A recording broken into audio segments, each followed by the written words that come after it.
Welcome to Pindar Poetry. We hope you learned something new. In this video, I will show how to make a glider using paper. First, gather your materials.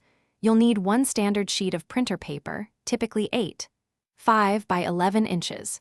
A ruler can be helpful for making precise folds, which will improve your glider's flight. Sometimes, a small pair of scissors is useful for minor adjustments, but it's not always necessary for this easy method. Now, let's start folding. Begin by folding your paper in half lengthwise, then unfold it to create a clear center crease. This line will be your guide. Next, take the top two corners and fold them inward so their edges meet precisely along that center crease.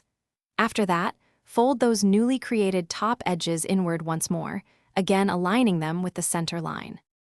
Great job! Now, fold the entire paper in half along that very first center crease you made. This will bring the folded sections to the outside. Next, you'll create the wings. Fold down one side, making sure the fold is about 1.5 inches from the bottom edge. Then, flip your glider over and repeat this exact fold on the other side, ensuring both wings are symmetrical. You're almost ready to fly. For better stability, gently bend the very tips of the wings upward just a little. This small adjustment can significantly improve its glide.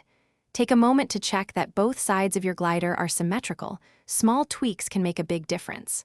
Finally, hold your glider near the nose and launch it with a gentle, forward toss. Enjoy watching it soar. Thanks for watching. Consider subscribing if we helped you.